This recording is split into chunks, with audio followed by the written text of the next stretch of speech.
Welcome back, everyone. 皆さん、お帰りなさい。今日は169日目です。It is day 169. We are 3 days, including today, from level 17. I expect that all these 77 is from the current unit. And then we have some 5 leeches tomorrow, and the rest would be on Thursday. Chill day is coming up. Oh wait, I don't think I have. I think we were pretty good yesterday. Things were alright. Getting closer and closer to our new activity, right? A week away. Gonna be interesting. Change of pace. Other things to do. Oh, and actually it happens to be the day before the Steam sale starts as well, which I have to start planning for next month. How we're gonna organize. I think certain things kind of worked this month. I was trying to take it easier, make room. I've been very tempted to do a couple other things, largely due to the interaction with 1 or 2 people. So more on that later. Anyways, let's get into it and see how well our stuff is being retained from the immediate level. Oh no, 50-50s. Oh no. I already lost the 50-50. Zenchi. I don't remember which one this is gonna be.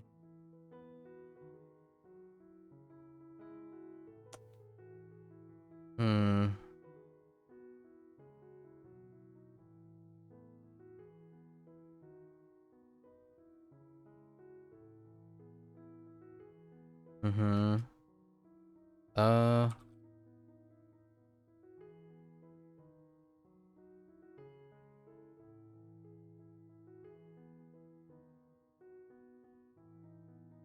承認承認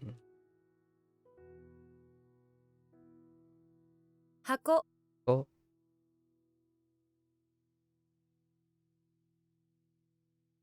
東京弁東京 The 50-50s, I'm not that concerned, largely because 50-50s, especially that type of thing where there might not be patterns or some sort of generalized use cases. I throw it back to channeling English and Spanish. That's more of the norm than like the haphazard nature of deciding there isn't a pattern. English and Spanish. Embrace the mindsets of English and Spanish. So when you're out in the wild and you're reading stuff, trust your intuition on associated sounds and vision and whatnot, right? I'm not too. I imagine others might find it a little bit. There are going to be noticeable people who are perhaps incredibly structured in their knowledge in order to want to find patterns and generalize things. I'm a bit 50-50, I suppose. There are places where generalization and generalities are incredibly appropriate and useful, but that's part of the process.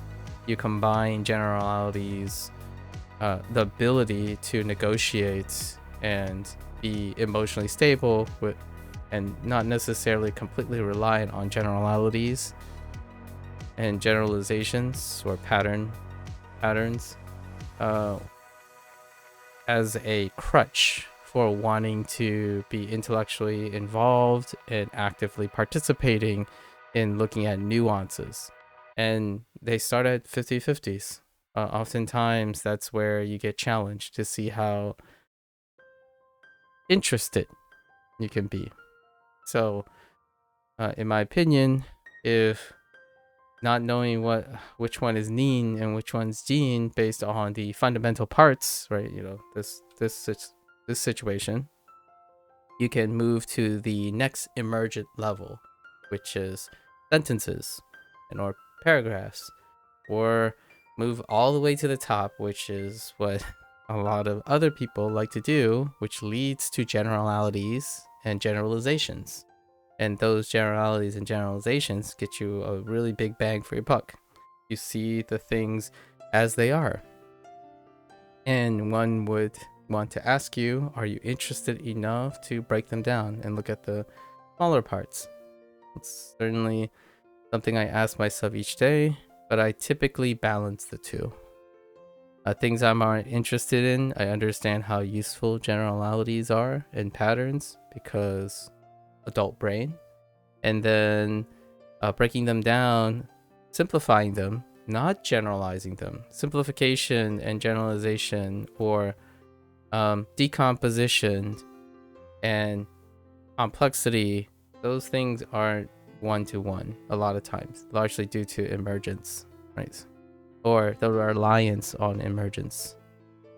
Some people might think that knowing the top-down approach, when you know everything at the top, somehow you can appreciate the bottom. That's not generally how that works, and it's illogical as well, despite how rational it may seem, right?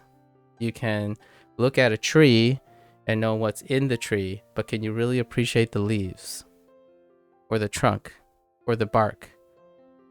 That's human perception, right? Human perception. It's rational. It's illogical. So that's kind of one of the little things that I did find a lot of resistance.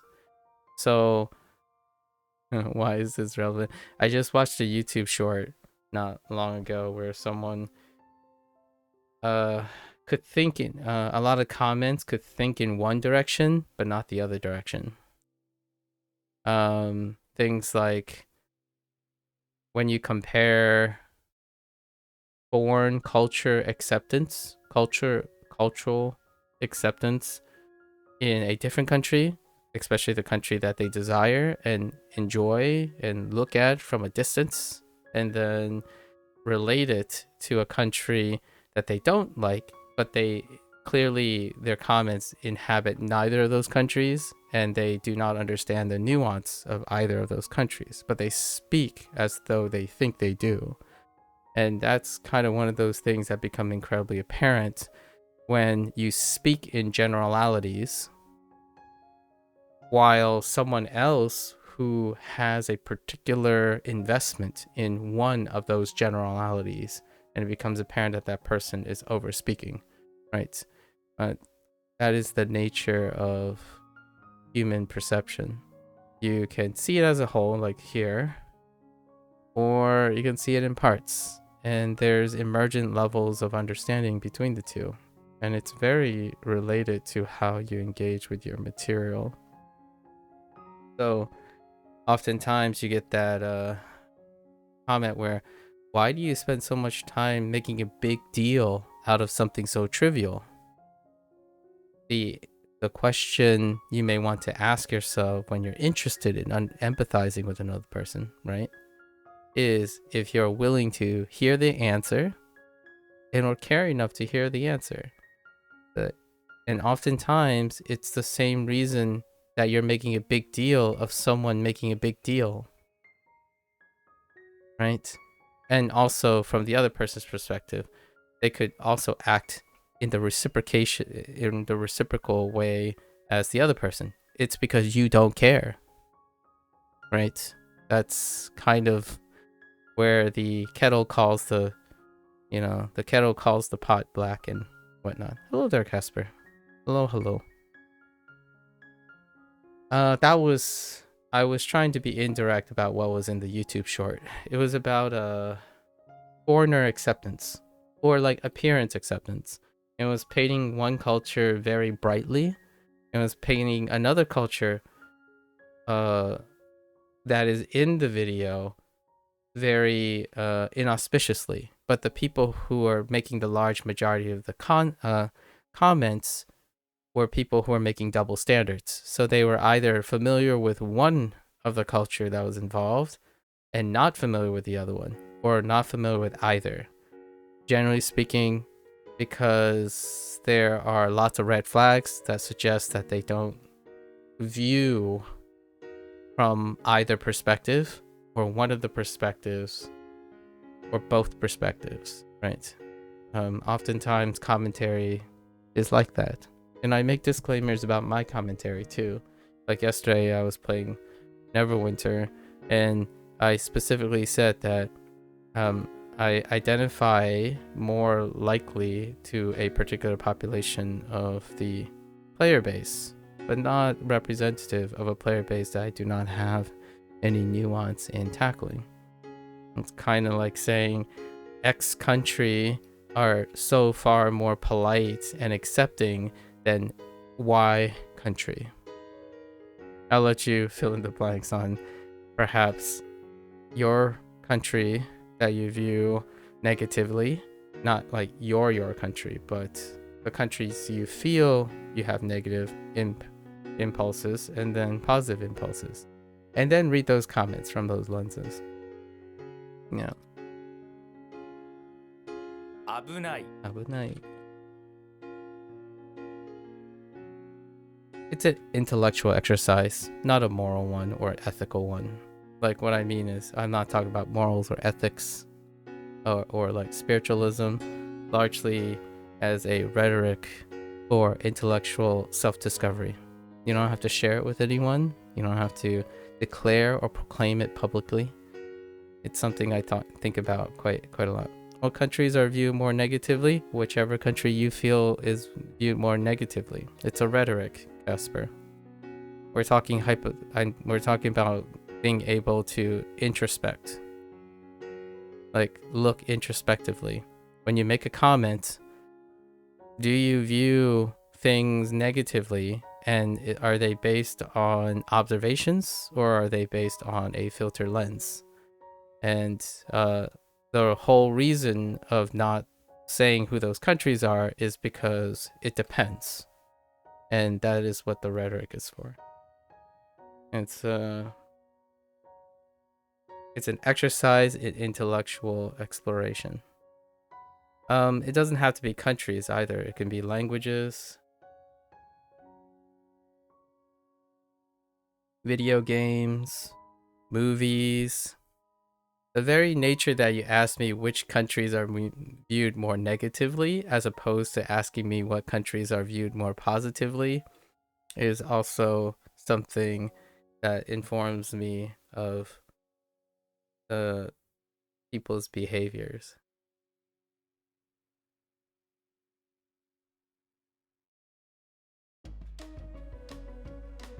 Or curiosity. People's behavior, curiosity, things that interest them. I didn't mention any countries, so it stays at countries.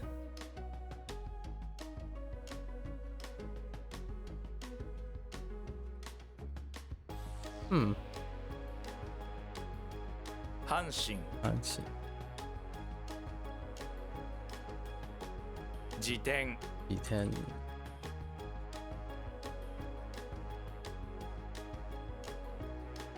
保証 I'll show. Oops. No. Sure.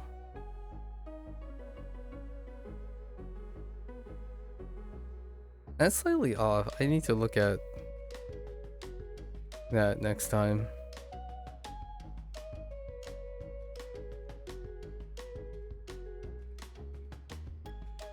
Maybe it's D, guaranteed.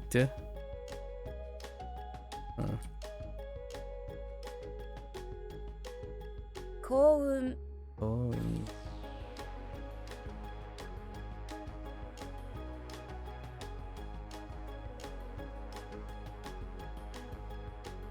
Oh. 50-50. This actually deals with it, so 政治 I'm just gonna go with that for now. 入門 Human. Oh wait, that's fine.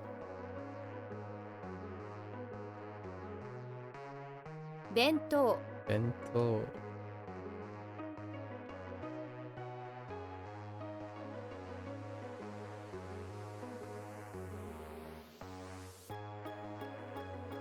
関する Ansuru.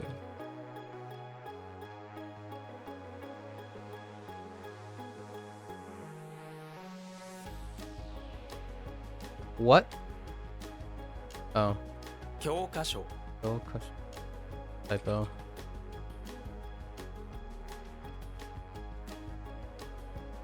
休止 Yushi.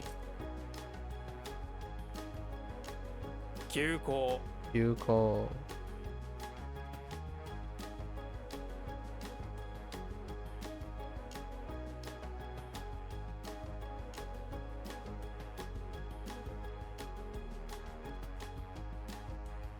Hmm.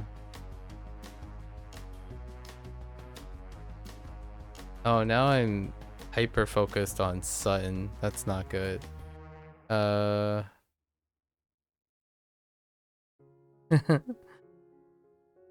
Overcompensating.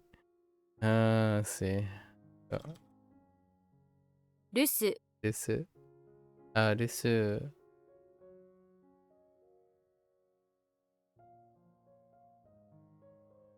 Okay.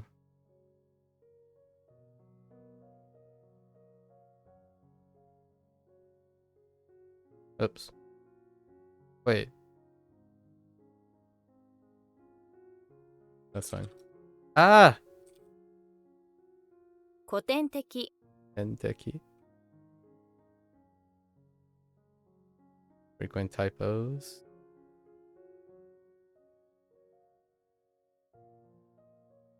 下品 Yehin.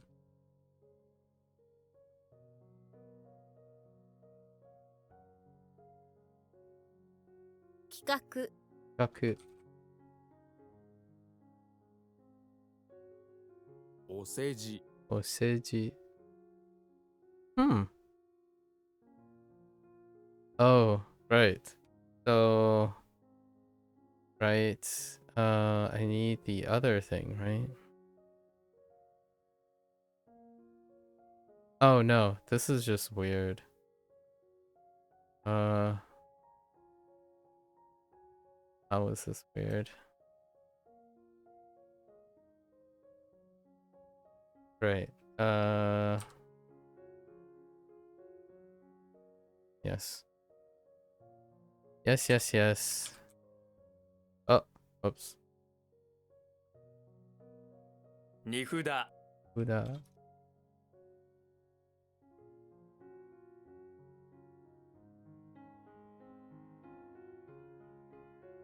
門 Mon. 関係 Anke. 曜日 Yobi.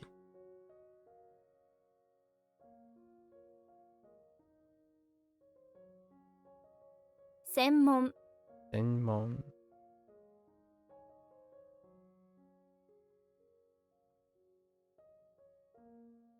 冒険 Boken.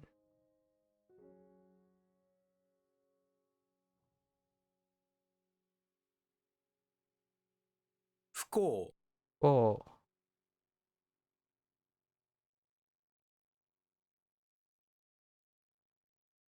新品 Impi. What? What? Oh, that must have been typo somehow. 真実 Injit. Oh, it's a typo somewhere. 関西 On-site.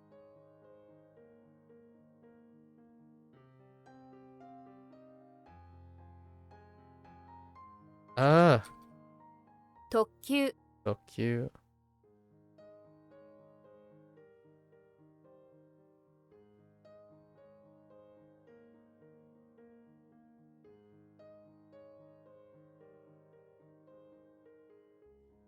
仏典 Butten.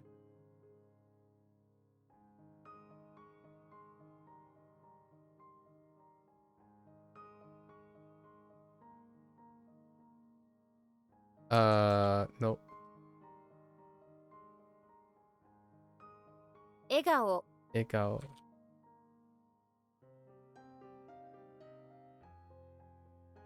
大阪 Osaka.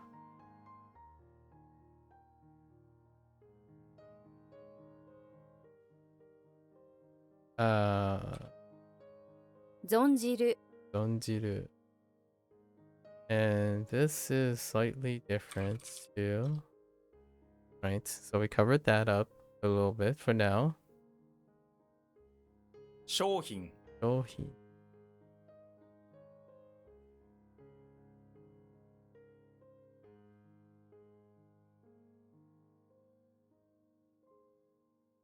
守る Amoru. 明治 Meiji. I had a little whoopsie there yesterday. 真っ黒 Makuro.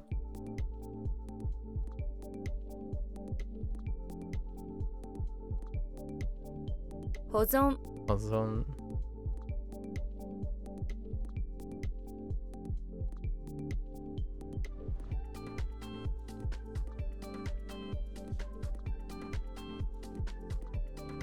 'X.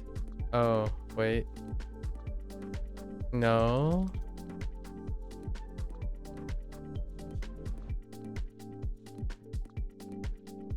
It's not that. Or is it?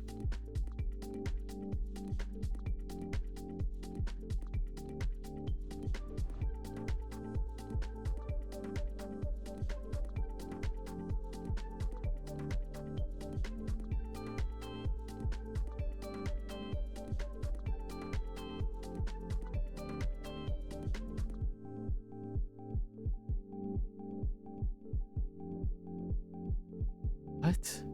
Ozone. We have preserve existence. Oh, I guess preservation.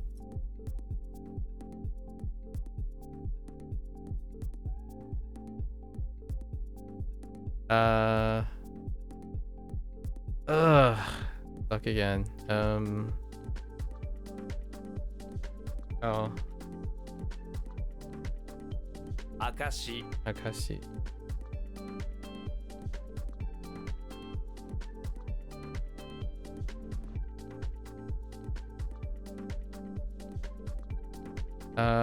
Oh no, not today. Shiawase.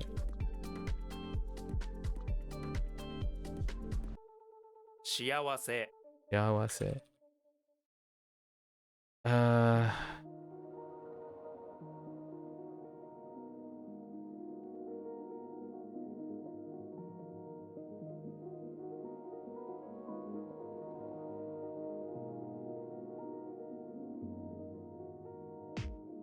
One's kind of tough too.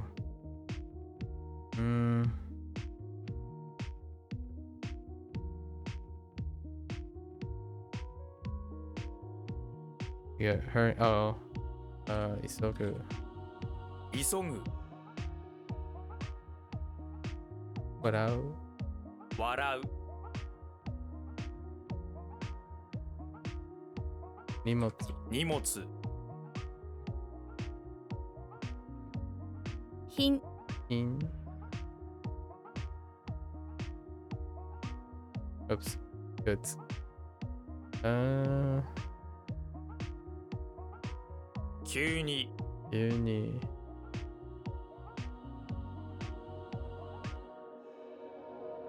How? What is another word for hurriedly? Or no. Suddenly. Or immediately. 辞典 D10. Oh.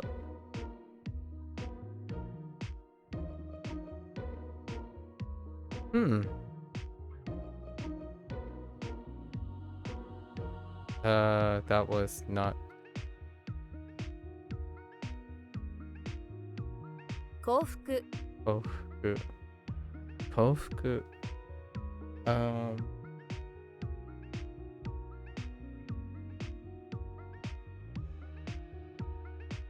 証言 Shogen.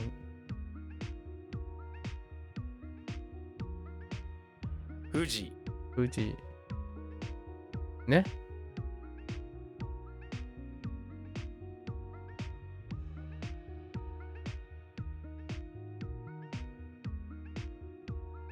What? Oh, 保守的 Oshiteki. Oshiteki.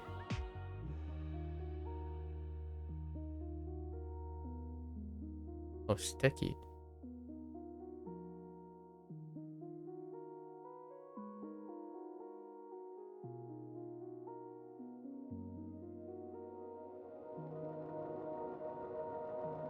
Kind of plug that. Kind of. やめる Yeah, maybe.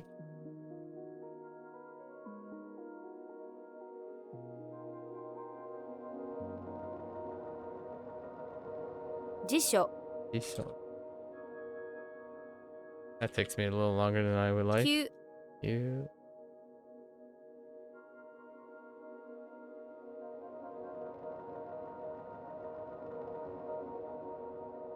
図書館 Oshokan. 留学 Ryugaku.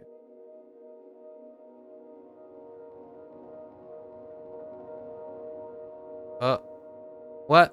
Oh, 治安 Chiang. Chiang.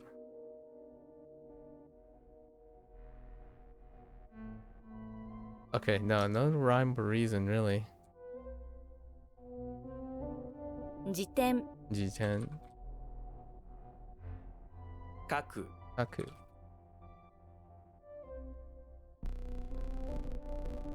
生存 Seizon. 保険 Hoken. What?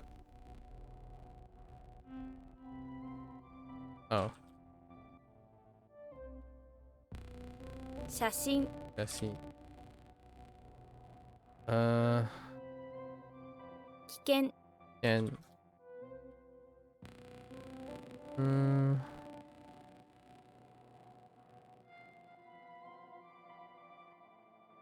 作品 Sakin.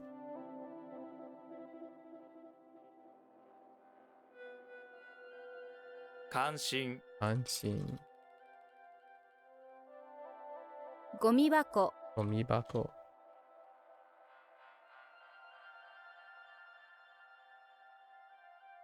冗談 Jordan.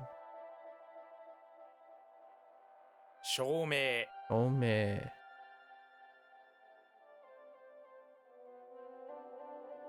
食料品 Shokuyohi.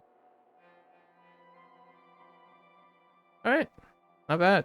That's what happens after your first, your first week, right? Your first exposure. Not too bad. And tomorrow is going to be like 5 minutes long, right? We only have 5 review tomorrow. I try to push as quickly as possible so we get to 5 a.m. I still want to kind of shift this earlier. And the only time I am able to shift is level up day.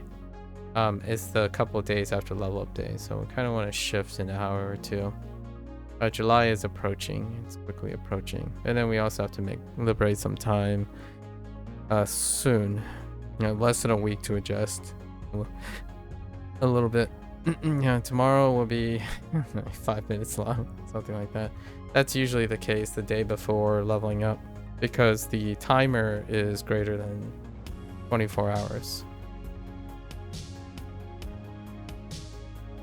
All right. Forgot my tablet driver. Yeah, maybe I could see in 2.5 years. So that's more than 2 years from now, right? More than 2 years from now. Maybe somewhere near the latter end, we could do a fun little like marathon or something. I don't know how I'm gonna be able to do it.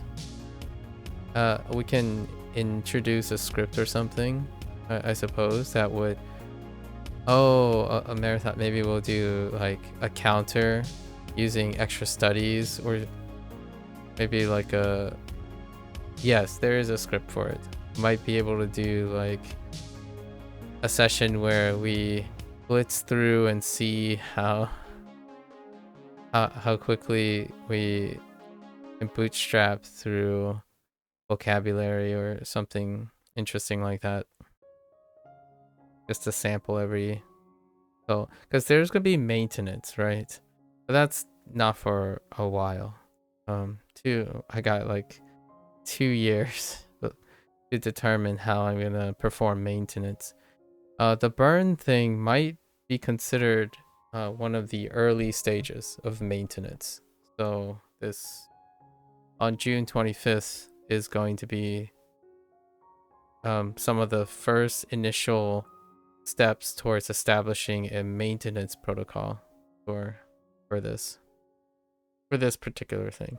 And the maintenance protocol has got to be streamlined in some way. Eventually, you know, we build a whole structure to migrate, and then soon this type of thing, early exposure, no longer exists, right? Or initial exposure no longer exists. I wanted to make this distinction that in my mind, this is not learning. This is practicing.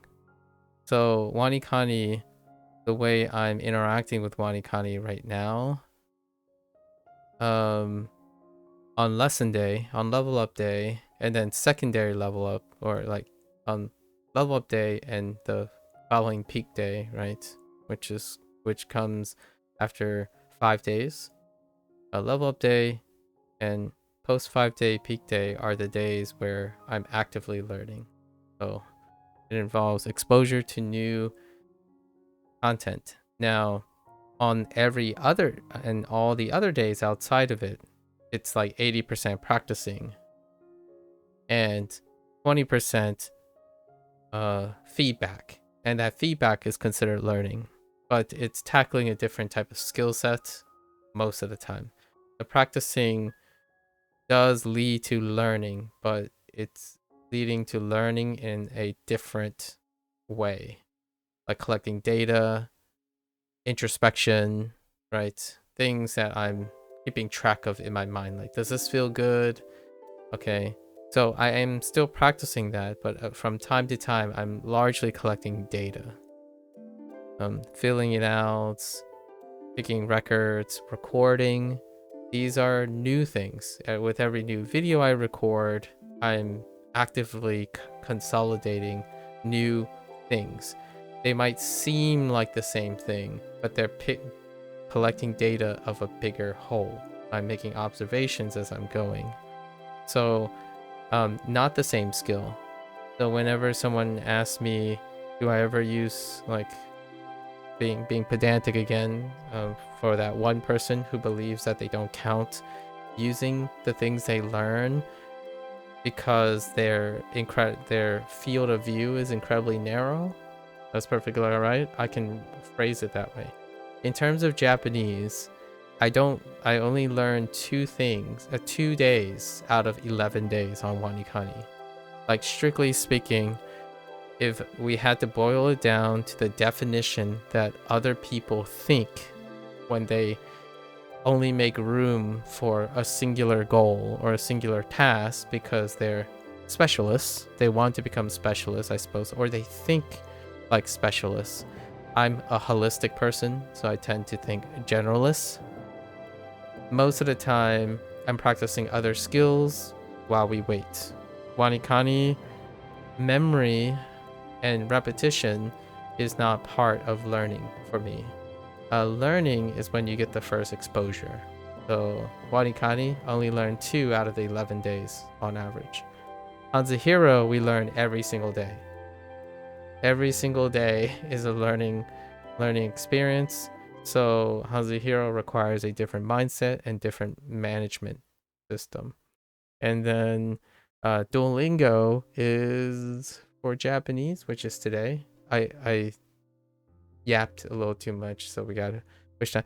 Japanese, Duolingo Japanese is not only voluntarily optional, so it pivots, but generally it operates on a 3-day cycle. So it is learning on the first day and not learning on the following days, right? It is practice. And those practices allow me to practice other skills that I have, and those other skills may lead to new learning experiences. So like if things I forget, that's the next closest thing to learning something. I learn what I have forgotten. That requires a different type of skill, which in my opinion, the vast majority of people that I talk to do not have a follow-up to that. They do not practice a skill for knowing what you don't know, what you want to know that you don't know yet, or what you may need to know based on the things you have learned. So for example, if you keep forgetting something and you're trusting the system, there's no more feedback. You're not practicing any more skills, right? No more critical thinking or problem solving skills. You aren't paying attention to why you forget something, how you're forgetting it, and what you can do about it, and then collecting more data in order to glean how you can do that. I don't rest on my laurels. So if a tool is telling me I'm remembering 99.9% of the time, I ask myself, how can I remember 150% of the time? And you might be thinking, wait, how can you remember more than that? It's because I'm doing something outside of this. So when someone says something like, oh, you have to be consistent by fully being in the system, look, I understand, right? I'm not only learning Japanese or only doing vocabulary work. I'm doing other things. So when something becomes easy or very retained in the system, I go seek more things. There are things that are outside the system that you're also responsible for. Figuring out why you keep feeling tired when you're doing your studies. Why over time it feels like you're grinding your forehead into a wall that is WaniKani. Those are things outside the system. These systems don't account for those things. They don't ask you, how are you feeling today? Did you eat yet? Have you slept well? Those are not part of the metric.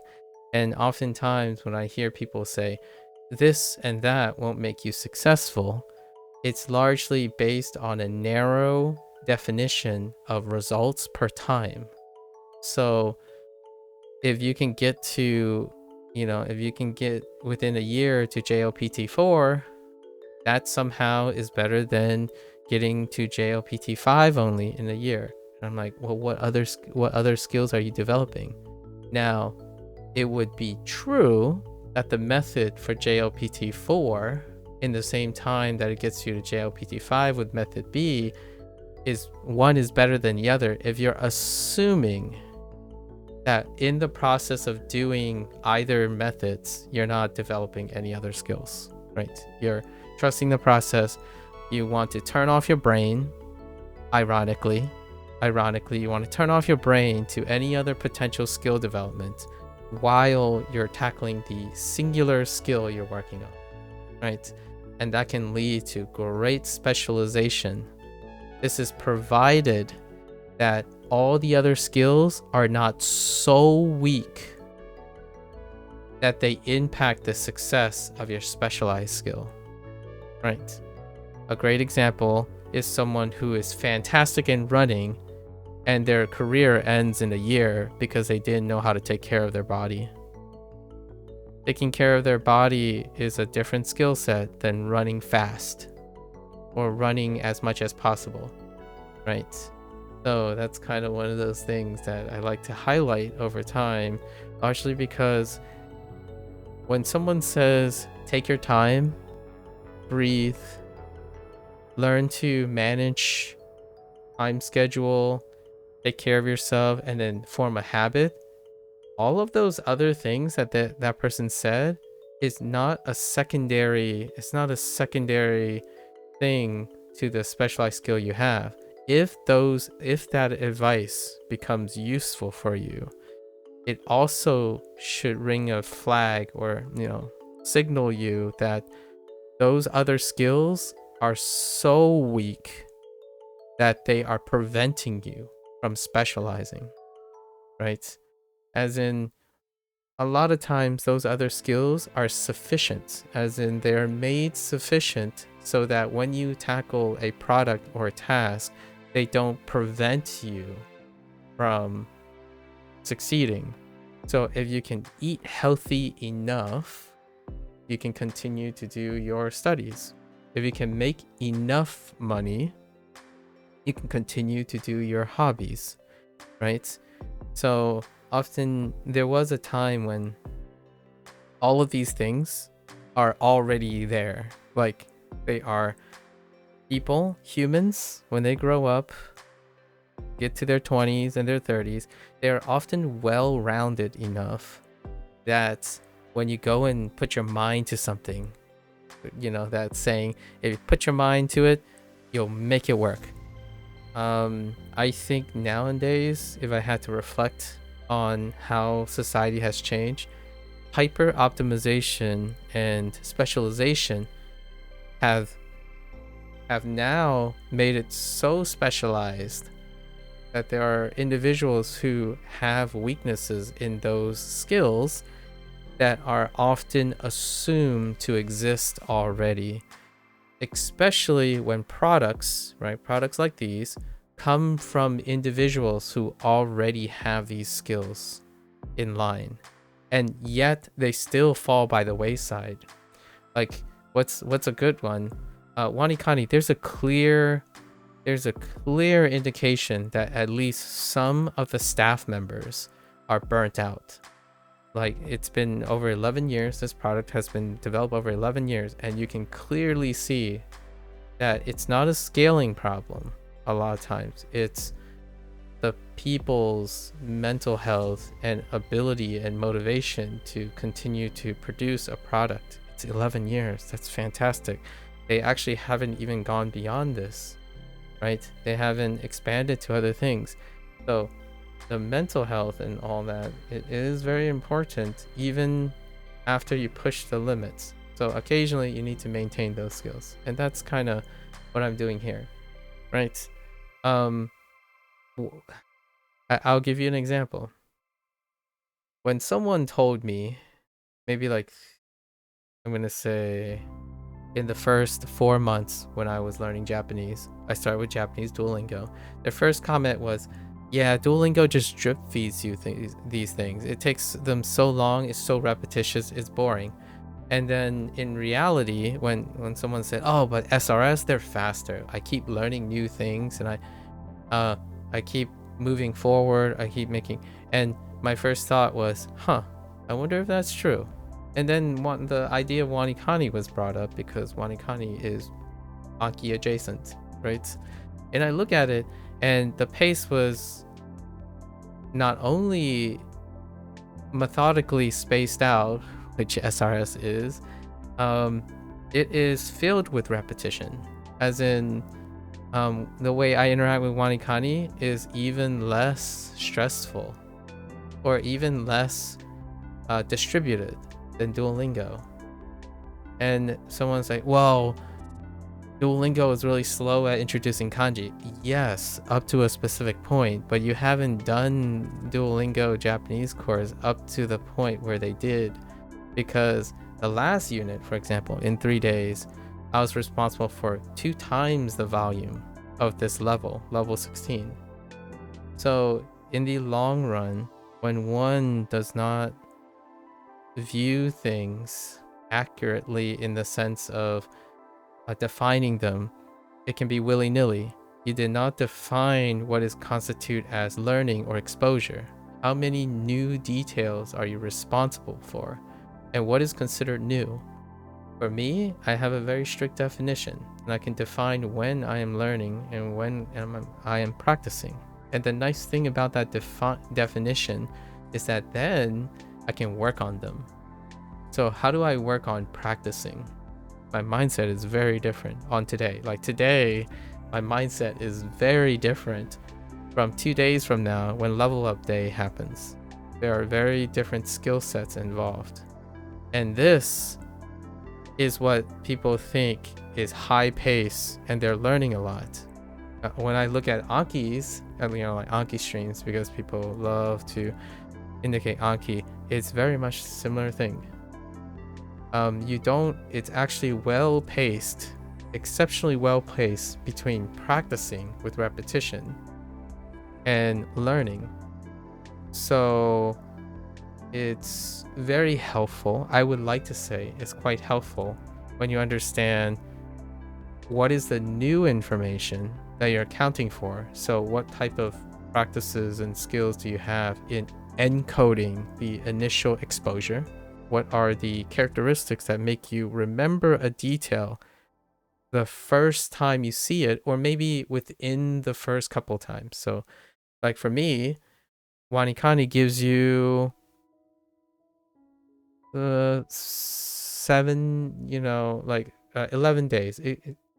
We'll just lump them together a little bit. WaniKani gives you 11 days to be okay with a group. It's more like 7 days. So WaniKani gives you 7 days to normalize within a week's time the learning things. So you could, like most people, in my opinion, that I've met, it's 7 days to learn the material, right? And then you hope when you come back in a week, it's either a week or 2 weeks. It's probably a week. You practice the material. So then when it comes back, it's when people switch and say, oh, now it's review, because long-term memory is after you have more than a week away, right? That's how I'm interpreting people. When people are doing something consecutively, it's no longer considered practice, it's considered learning. And then when there's a gap between the last time they consecutively practiced, then it's review. As in, what I consider practice is when you come back to something you've already learned in any way possible. So the first time I saw something, that's where the learning happens.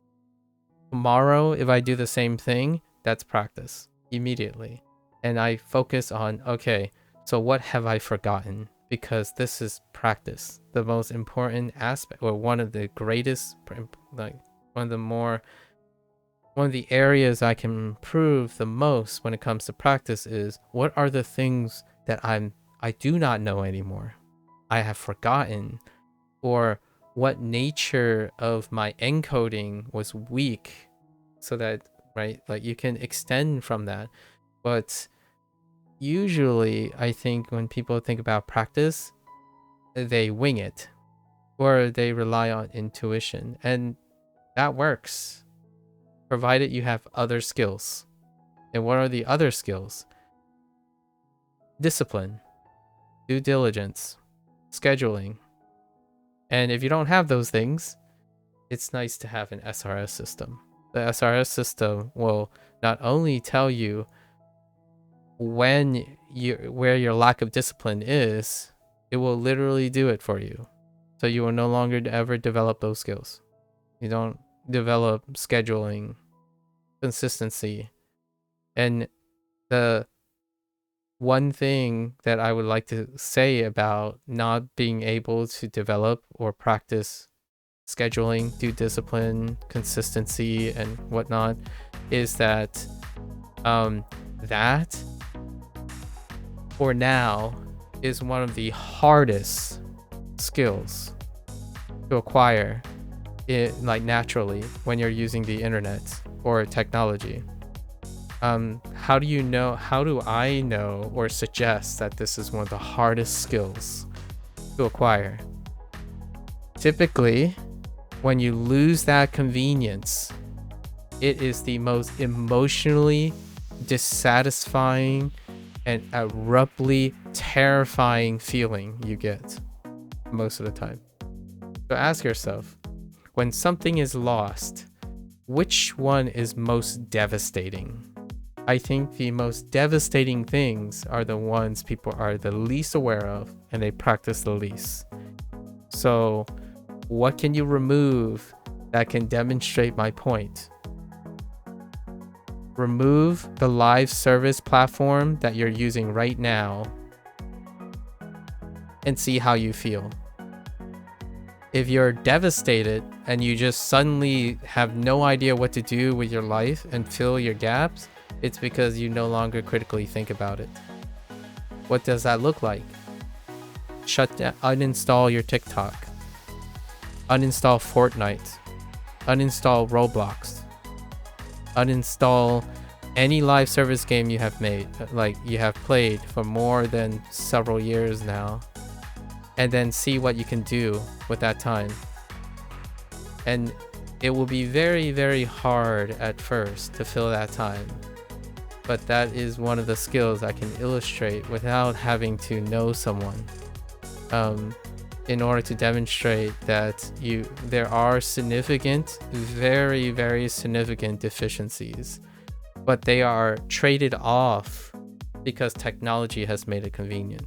Technology has made you want to log in to a game on a daily basis. Technology has made you occupy your time on a daily basis. When I ask a person, why do you log into Fortnite once a day? Like, I don't know, just to chill or vibe. Like, yeah, you stop thinking about it. So there are skills that are really, really good in exchange for that, though. You can play Fortnite really well. You can play whatever Minecraft involves. You can do that very well. But there are, in my opinion, certain skills, life skills, that when they're not maintained or even like raised to a standard bar, I think they are deal breakers. Regardless of how great a product is, some of those skills can become so deficient that everything seems seemingly impossible, right? Or highly improbable. And that is the feeling, that's how I empathize with a lot of people when they say something like, oh, I can't never do that. Or the reason why I am recording these things is because that's what those skills look like. What does being able to form habit formation, scheduling, consistency, and having emotional stability whenever you have to tackle obstacles, what does that look like? It looks like very few things you watch on the internet. It looks like most of the people's lives that you do not see. It does not, you don't literally see or witness your favorite content creator looking and editing every single day, or talking and networking nearly every single day, talking to their editors, coming up with brainstorm ideas. Those skills are not visible. They're not there, and they require maintenance. And for the successful people who are consistently successful, they choose to specialize in some skills, but it is bolstered by a sufficient number of skills. And one of them I illustrate here quite often, which is consistently when you're practicing something, are you practicing because you're simply maintaining, which is fine until it's not. And what does that look like? Well, you're on a diet of 600 milligrams of caffeine a day, and then you're slowly escalating into 800 milligrams, and then you realize you're profusely urinating, and then it becomes like a problem eventually, and then you start thinking, oh man, is it too late? Right? There are lots of opportunities to improve your life. If you have to sleep, you might as well improve your sleep. or attempt to, right? At some point, sufficiency changes. It will no longer become sufficiency. So it's kind of like how should I say this? I feel like when people learn things and when they practice things, and learning is this golden child. It's this like golden apple, right? This golden apple, like, go in 200%. That's kind of how I feel about language learning, or language learners, or people who think they're learners. Right? That's go as fast as possible. Keep on taking in new. If you can cram more new ideas into you, continue. And then we come to the area of practice. And practice, all these skills are sufficient until they're not. And how do I illustrate this? When you're practicing, this is the critical mass. Critical mass, right? If you do this rate, it's good enough. Everything to the left of this will eventually involve in failure or deterioration. And then everything here is optional. So what do I mean by this critical mass? I mean, you can't see it because practice is over time. Over time is maintenance. So when you're always operating right at the edge, it only takes a few things to push it into the failure or the deterioration rate. As in, this critical line is steady state. As in, you're feeling neutral. The energy you put in is the energy you put out, right? You put out and you put in the same amount of energy. And that's as much as development as practice. You know, that's sufficient, as in it's good enough. It will be good enough until any little thing throws it into the failure and deterioration. In fact, I would even argue a lot of people start studying and developing a life skill in this zone already. And there is a very defined way you can tell this zone. If you're here, there are like 2 red flags. And then as you go down, there are more red flags. One of them would be the word grind. Grind is the first red flag. It's probably in this zone. And then make time because I have to. That's another red flag, right? That thing is probably somewhere here. So it keeps going down and you can't see it yet, right? It's hard because most of the time it's deterioration, as in you're not in steady state. You're slowly losing sustainability. It's not sustainable. It already started as not sustainable. You weren't even looking to form a habit.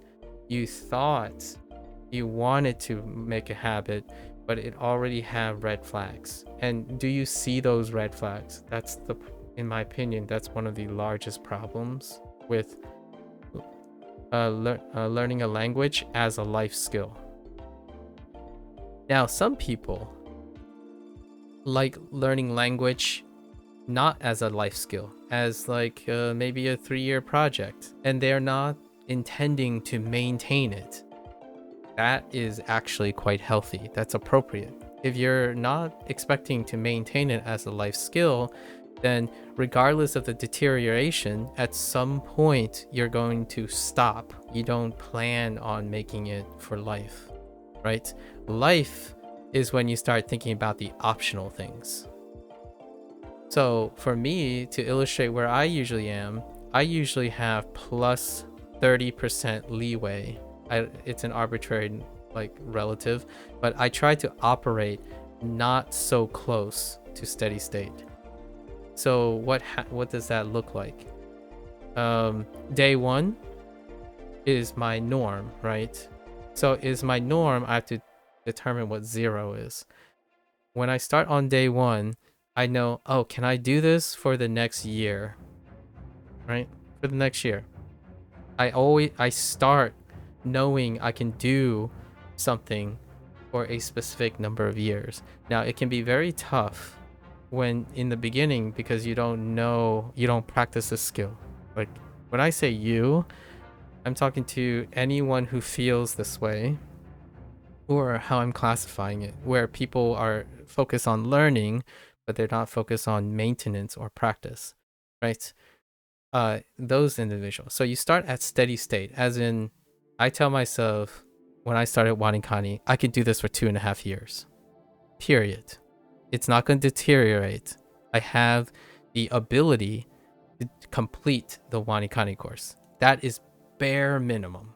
As in, bare minimum, I will be doing 2.5 years. Now, most people would say, oh, that's great. That's ideal, right? It's ideal. Why is this ideal? Because you're not spending extra effort, and you're not risking failure. You're doing it just right. But what is that just right? That just right is steady state. So that means if anything happens, like if, I don't know, if you got caught up, these are good and bad things. You might be thinking, oh, well, it's not always bad things. Yeah, when you get more interested in manga, that disturbs the steady state. It means you have less time for WaniKani. Because you're always operating on steady state. So any amount of time, any new interest or old interest is actually negatively impacting your sustainability, right?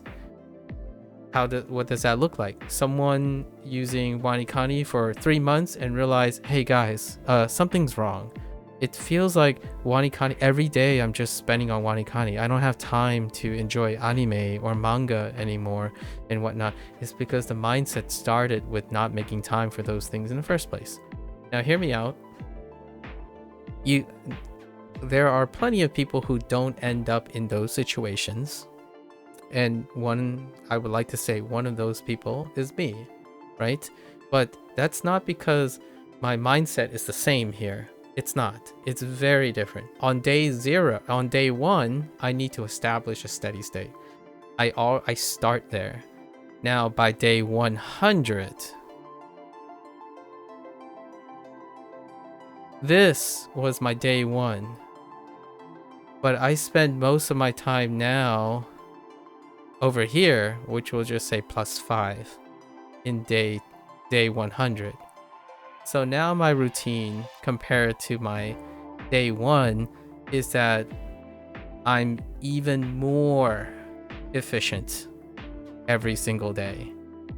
By the time I got to day 100, I'm no longer operating on steady state. Now I can tell myself I can do this for 5 years and not be burnt out yet. However, my goal stays at 2.5 years, but I know I can do more. So now I don't have to worry, because when something bad happens, or a new game, Clear Obscure, for example, shows up, I can make time for it. I liberated time. I made the process more efficient, and I can reach my goals still because I got better at doing it. I plugged up holes. I constantly look for improving the things over time. So then I can choose if I want to reinvest, all this extra thing and make the new goal 5 years. I'm not going to. Instead, I'm going to take those 2.5 years of whatever extra energy I have and I'm going to invest in a different skill. So that's when Hanzuhiro shows up, right? And then I repeat the process over and over again. So how can I illustrate this point? Watch some early videos of how I interacted with something, and then watch what it looks like 100 days later. It's not going to be the same. And if you look at my mood and my ability to do things, I don't lose energy. Like, it didn't get worse. Like, I don't progressively get worse as I'm going. The routine is more efficient. I have more things to talk about. I can reflect on a lot of things. Things improve. It's constantly improving. My mood goes up. It doesn't go down. Like, if you want a life skill forever, something that you can foreseeably do effortlessly, and more of it, it's not based on this type of theory where you're trying to stay steady state. You're being greedy. You're constantly investing and reinvesting in the thing you want. So yes, I'm saying true. You can start with Duolingo Japanese if you have my mindset, something that represents what I described here. Because no matter where you start, you're going to end up being way past your goal. You're going to shoot way past your goal. And you might even decide, I don't even want more. I'll just reach my original goal, and then I'll do other things, and that'll still be considered way past your goal. My goal started with learning some Japanese. Well, and my plans involve 3 languages. But there's always a chance that by the time I'm done, or like my life ends or something, it might not be those languages. But only time will tell. Other than that, right? When someone says, "Oh, I'm gonna read the Genki textbook," and finish that, and then it'll be done with that stage. I'm already planning all the things I'm going to do with the language.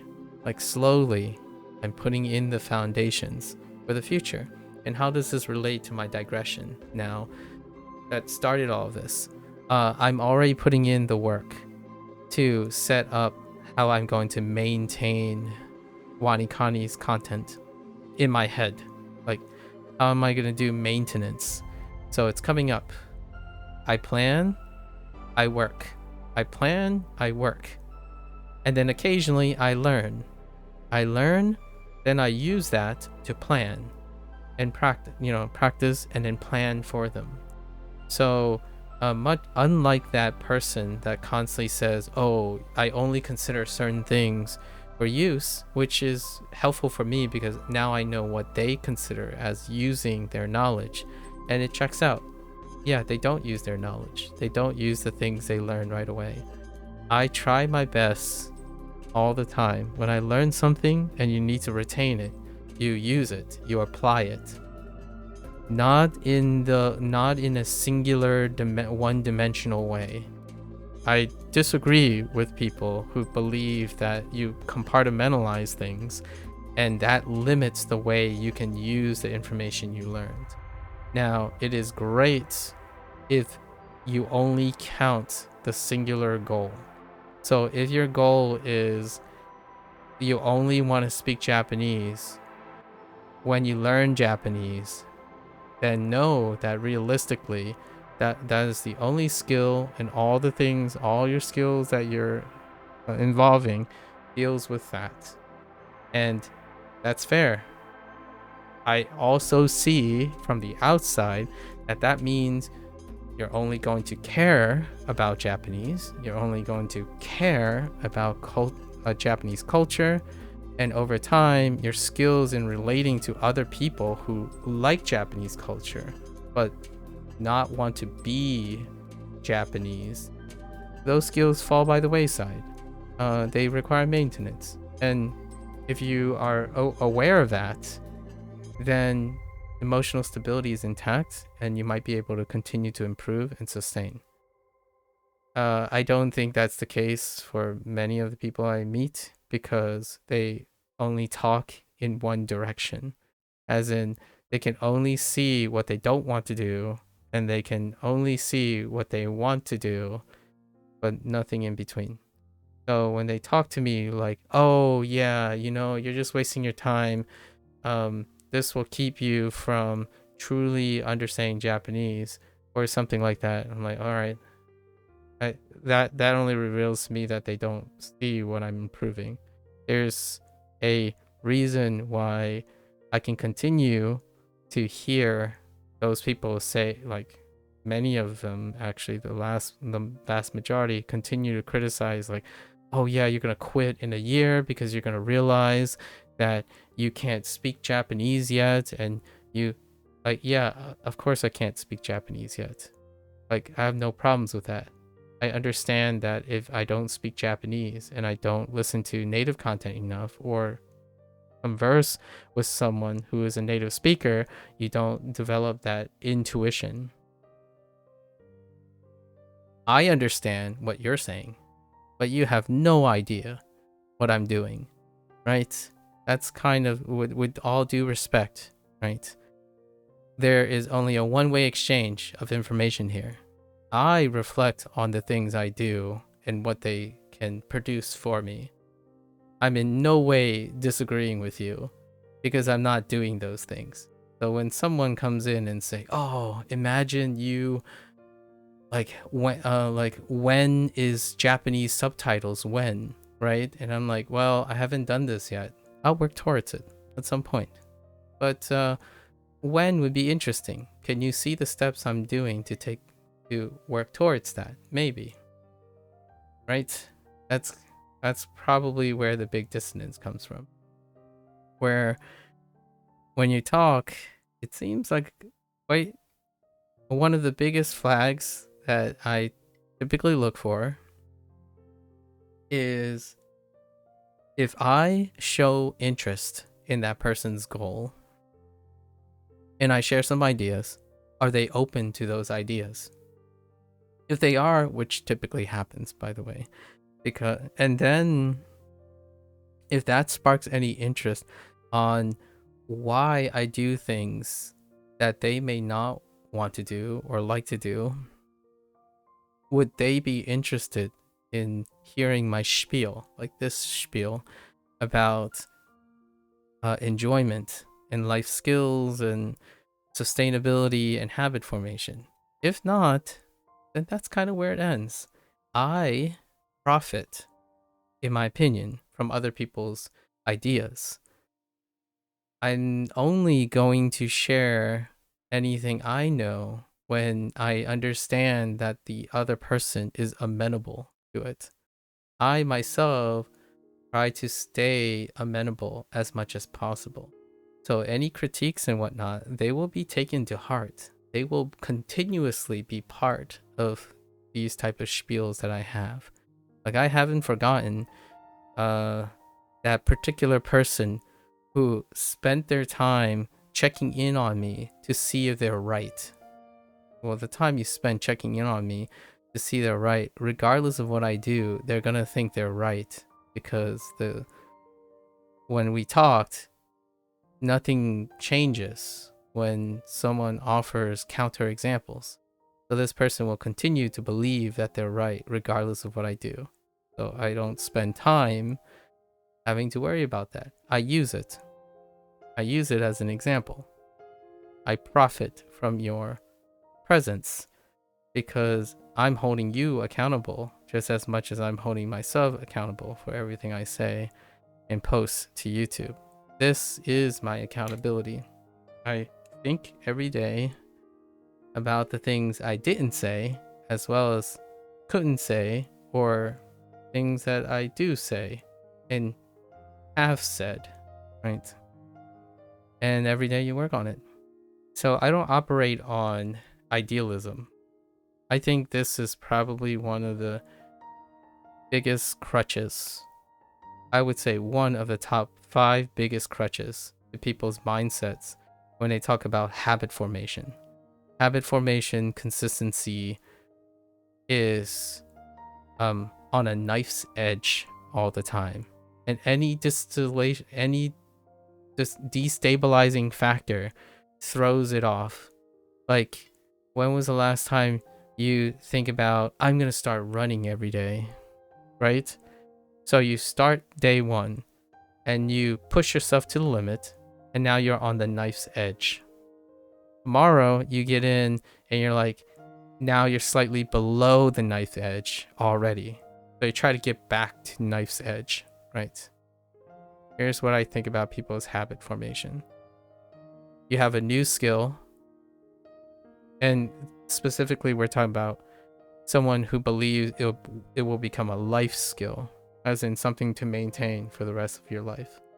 Your new skill, you enter, and you're like, oh yeah, it's a learning experience right now.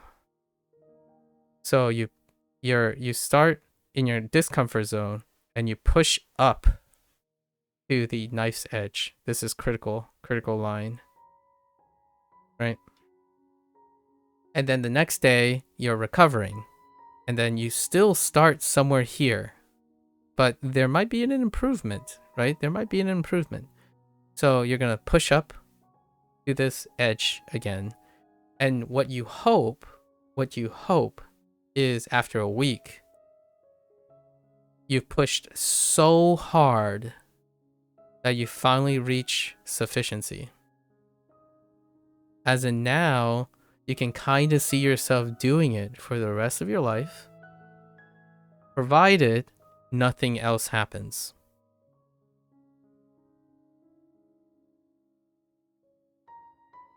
Because if it works, right? If the thing works, then keep doing it. Right?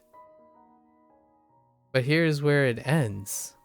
You're not thinking, oh, I finally reach here, let's go for more. Right? This is minimum. This is minimum to keep going. But the next day you're like, let's do more. Let's slowly do more. And at some point where this was originally, you're here now. You're here. You're here. And then some days, oh, you found a new interest. Now you want to run and sprint. Well, that sprinting will take some of that energy away, right? So how are you going to maintain running while also sprinting?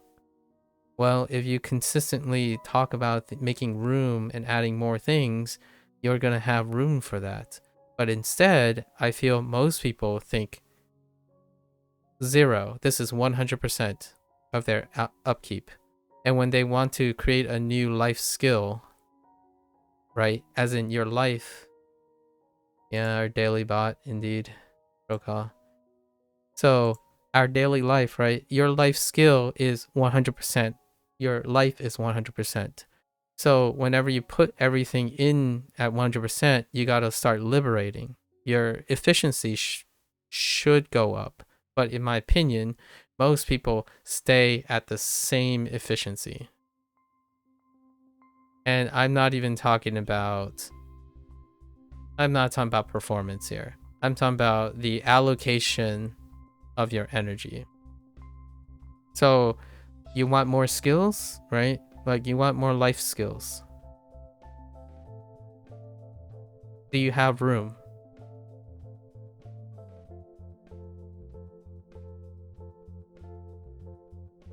And there are many ways to go about this, and it can be compensated. Do you have room? If you're talking about learning Japanese, right? If you're talking about learning Japanese, like, you want to speak Japanese for the rest of your life. How long have you been telling yourself, I need to make time?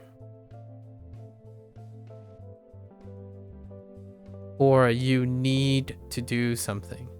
Because if you do, your life does not have room for it yet. But the idea is, through training, practice, reorganization, discipline, you're going to make room. And when you make room, you stop thinking about making time for it. Because it's part of your life. And you might be thinking, okay, well, that's well and good when it comes to time management. Right? You can look at it very narrowly as time management. I don't see it as only time management. How do you become fluent in a language? It takes a room in your head alongside your other language. You no longer think about it as, I need to do this. I do this. Right? And what is that?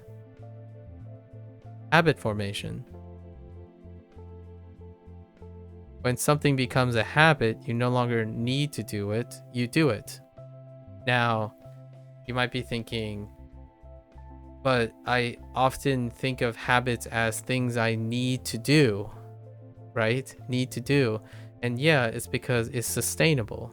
Like you're using it to compensate for something else. So all the things that are destabilizing you, the habits that you have are needed.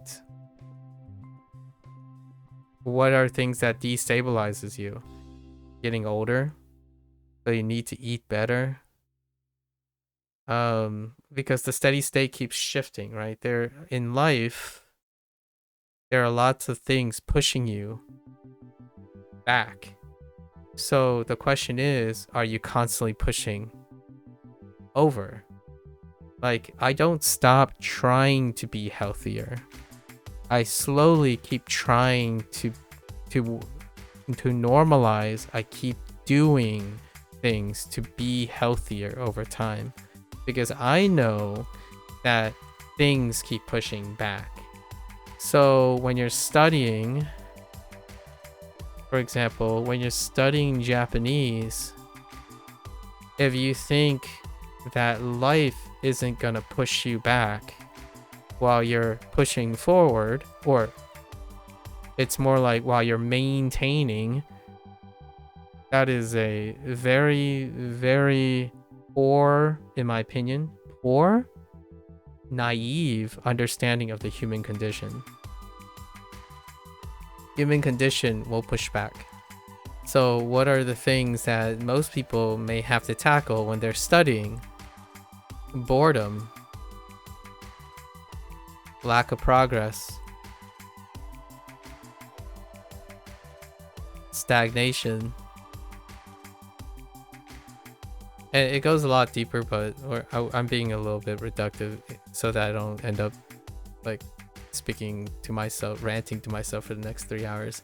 But these are consequences. They're not explainers. They don't explain anything. That's why I try to prevent myself from constantly using generalities, but I'm going to tell you, I'm saying these things for the sake of brevity, for the sake of time, this time around. Boredom and lack of progress, the perception of boredom, lack of progress, and stagnation is a consequence of a lack of attempting to maintain things or improve things. If you're only maintaining things, that's when boredom and lack of progress and stagnation will sit. If you're constantly thinking that the same approach, the same thing, and everything is going to always stay the same, that is not only logically fallacious, that is emotionally irrational, and it's not sustainable. Like, you hear me out. It's cyclic. Even when someone says something like, well, I'm 20 years old, I still got 5 good years, right? 5 good years where I'm improving. Like, okay, sure, if you're improving, but hear me out. That's not the same as saying you think everything's gonna stay the same. When someone says this, they're thinking everything's gonna stay the same. How does this feel? Why is this cyclically malicious in logic? When you learn something, already not the same. So when someone tells me they do not use the Japanese that they learn, yes, they would think when I'm using Duolingo, I don't use Japanese. When you learn something, in order to recall it, that's a use for it. Now, how much are you going to do other than recalling it? Because for me, recalling it is the least I can do. Like, the minimum thing I can do right now is do my following exercise, which I'm going to do before the end of this stream, and go over mnemonics. Right. This is the routine that I minimally could use. When I say attach, valley, face, drum, zombie, that's using my Japanese. And someone's going to say, well, you didn't say anything in Japanese. And I'm like, well, I didn't literally say something in Japanese. But you think that knowing those things will help me understand Japanese. It's maintenance. It's practice. Now, I could sit here and do the same thing every day and not do more than that. But it's part of a bigger picture. This is bigger than this. What you literally see is not the end of the use case. So when someone says, I do not use my Japanese on Duolingo, it's, in my opinion, because they can't imagine doing anything else with the Japanese. And for me, when you learn something and you want to remember it, it doesn't matter if you're literally using Japanese. If you are doing more with it, you still have a higher chance of retaining it than assuming it just sticks through simple repetition, which it does. Again, it's bare minimum. It's sufficient. We're talking about this. Everyone's looking for sufficiency. It's shocking because for me, when someone says this is the best method, this is also best. When someone tells me something like, oh, have you used this method before? It's gotten me to learn Japanese. It's really good. If it is the best, that means there's only one thing for this person that actually works, which means it's sufficient to make them learn Japanese. For me, if someone tells me this is the best, thank you, I'll take that. I'll use it when I need it, or when I have time, when I make time to use it. And then they'll be like, well, the thing you're doing is not working. It's like, yes, it is working, but I'll take your method, and if whatever I have is already working, I will add and make it work even better. Because you're saying that thing works. So now I'm going to determine if that thing works, because I'm greedy. I don't sit on best, in my opinion. I sit on more. That's better. What you're saying to me, I want to see if the thing you're saying is better, because I'm constantly looking for better. If I have 3 methods that work, that's better than your one method. If I have 3 things that work for my life, that's still better than the one thing that's working for your life. If your life is constantly built on idealisms, then it doesn't leave room for failures and deterioration. And it also, shockingly, really crazily, does not work for improvement either. When you think you're at your best, you don't think about improving anymore. And when you think you're at your best, anything will knock you off of your best. So this is not incentivized in your mind, in my opinion. And this is garbage. as in this feels awful. So ask yourself how well you understand your habit formation, because these things this is not, in my opinion, one of the grand scheme of things when it comes to developing a consistent habit. Largely because the moment something goes wrong, it falls off the hill, and then the moment someone asks you, well, you can make it work, you shrug and say, it's already gone. It's already too late. So what is that? What does that look like? Someone making a decision. Like, yeah, you know, I'll start Japanese. 1 month later, they quit. And I asked them why. Why did you quit? Like, well, you know, I had to do all of these things. And I'm like, did you not already plan for all these things? Like, no, I kind of thought if I stuck to this thing, that's all I need to know in order to work it. And I'm like, so you've never came up with new problems? You didn't notice at the time that things were not working out, so you can like slightly improve it over time or something like that, like process oriented thinking? Like, no, you let it push you enough, then you quit. There's no fighting back, no resistance, no persistence. A lot of people think this is persistence. I think, to me, discipline is not the same thing as persistence. Discipline is, or persistence is, when things get tough, you push to sufficiency. Discipline is all of the above. When you have an off day and you know it's going to be not sustainable, you push it back to sustainability. That's perseverance. And then when you're there, when you're having a good day or a normal day, you exercise discipline to improve those days. Discipline requires that you know how to improve based on the things that have room for improvement. And at the same time, when you have weekdays, they can be days that you feel off, but let's say you're doing really, really well, and the days that you feel off, you continue to push. Like, my days, they're not close. They're not close to my exhaustion. I already visibly tell people what can't change very rapidly, and that's my voice stability, right? Like, I would love to stream 24 hours if I didn't have to sleep, right?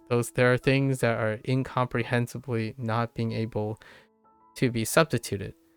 That doesn't mean when I think about sleep, I'm not trying to improve my sleep. Because if I improve my sleep, then I could at least say the sleep is better, and that may lead to other gains somewhere else.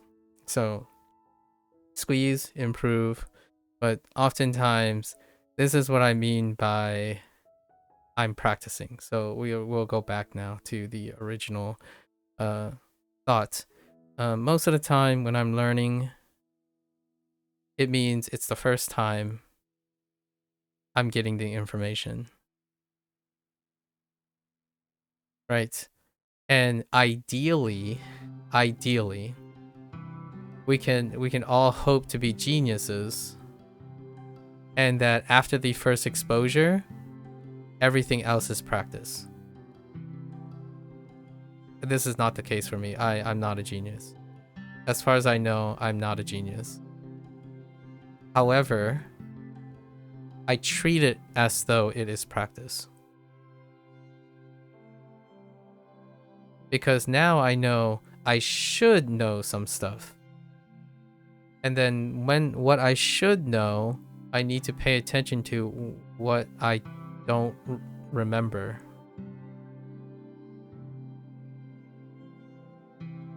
Yes, it's great that you are also practicing things you remember. This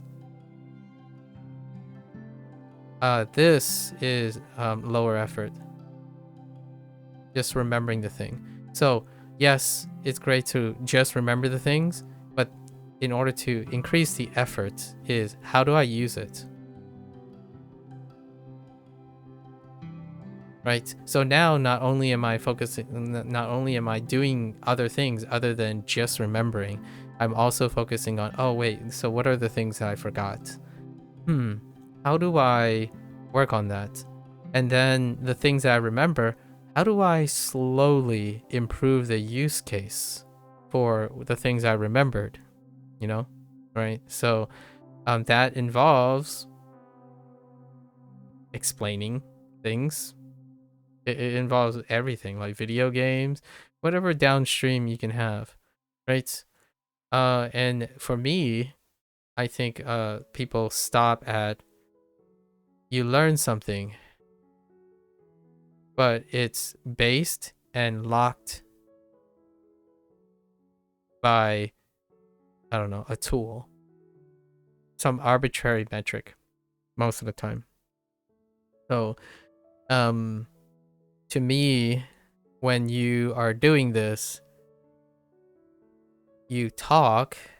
people talk and offer advice. That tells me this is their mindset, right? Let's say, have you considered adding this to your routine? I found that a mixture of these two routines are greater than the sum of their parts, versus you shouldn't do this, you should do this instead. Those are the differences in mindset. And in my opinion, no, I don't think very intelligent people and successful people who have a lot of skills really truly mean never do this and do that. But when they present their content like that, they are incentivized to do that because their target audiences, or most audiences, think that way now. So when someone like asks me, oh, do you think WaniKani is good? As opposed to what? Like, should I use WaniKani? What do you mean should? And give WaniKani a try and see if it adds to you. Like, that sounds a little reductive, but it's very important to understand this, in my opinion, is that give it a try, see if it's a great addition to your routine. Can you make time for this? Can you see yourself consistently doing this? And then what they really were asking most of the time was that, like, oh, should I give up the thing I'm currently doing to replace it with this? And there's no way I would be very like confident to encourage people to do that. The idea is you find that it is efficacious and see what overlaps. If there is sufficient overlap, then perhaps you can make a case for displacement or substitution. But typically, the answer is, why not both? Can you make room for both? If not, work on your efficiency of the thing that already works. And when you're working on that efficiency, you somehow will come to the conclusion whether you want to incorporate something else, because it is going to compensate for the things that you are looking for. So most of the time when someone asks, do you recommend this product? I would explain to the best of my ability what the product does. And then if I know the person or ask the person what they are currently doing, if it complements, and then ask them what their schedule is like already, what their routine is like already. Because regardless of how good a routine is, if you don't have room for it, losing your current routine that supposedly already works is starting back from the beginning, really. It will make you emotionally think that you're starting over, which is a very devastating cycle that people, in my opinion, younger, inexperienced people are in a deadlock about. When you, for example, you can't pick up where you left off. When you start a new tool, it has to be from the beginning, but not from the beginning. and then you complain about how it's redundant because like it's really confusing. Like emotionally you think you're beyond this, but mechanically it doesn't work. What does that look like? Well, I know, for example, I'll use my anecdote. I know that I'll use a tool from the beginning to the end. So like if I know all this Japanese, does that mean I'm going to skip to the results to where my competency is when I evaluate another product that starts from 0? No, because mechanically I'm interested in how they're going about doing that. I have something to learn that isn't dependent on Japanese itself. Now, other people, what they would do a lot of times is they're like, oh, I've used Anki for a year and they've been working on the 4K deck, right? And they remember they crossed the 1K mark. So then they show interest and say, oh, hey, you seem to like WaniKani. Should I pick up WaniKani if I already know this stuff? If you think that you're telling me you know 1K kanji, 4K deck, and if you ask, like if they want to use WaniKani, my answer is no, don't. Because they've already expressed that they think this experience is the same as using a different tool for the same content. So what that tells me is they are results bound. So I'm more likely to lean in no because that's an overlap. To them, they're going to think that learning the same 1K kanji using WaniKani has no value. Because they literally think that the metric that's relevant here to compare WaniKani and Anki is 1K. And that makes sense.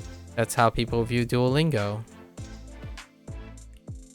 If Anki gives you 100 characters, kanji, in 1 week, and Duolingo took me actually almost 1 year. Like if you're looking at this, right? Well, not 1 week. 100 kanji maybe is 1 week times 10 weeks. We'll say roughly 10 weeks, right? So yeah, okay. Definitely 10 weeks is looking a lot better than 1 year.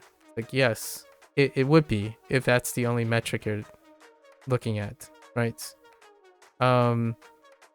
If you're talking about scheduling, sentence, looking at kana, all of them, if they're all equalized, then yes, it's true. So oftentimes I ask questions about what is the important metrics to you? And then based on those metrics, I would offer an empathetic no. Like, that's usually how I answer questions.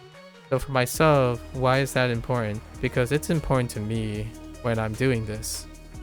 When someone asks me, oh, this doesn't teach you anything, then ask yourself, why am I doing it? I've already said, I made it very clear, and I will make it clear to any stranger that comes on by. Like, I enjoy learning. Like, learning is my passion, right? I absolutely love learning. And I like to maintain that state of learning as much as possible, right? But what people hear oftentimes is, oh, that means you're 100% learning. You're always learning. Well, yes and no. I'm always learning if it means learning something in a day's time. As in, through the course of a day, I would have learned something. Right? So in order to understand what I'm saying, you have to know what I've considered as learning. So then someone's like, oh, you're always learning. Then wouldn't you want to use Anki instead of Duolingo because it forces you to repeat what you know a lot? And now you might be, if you're on board and you understand my logic, I can't process what I just heard logically. So you're telling me Anki doesn't repeat things a lot.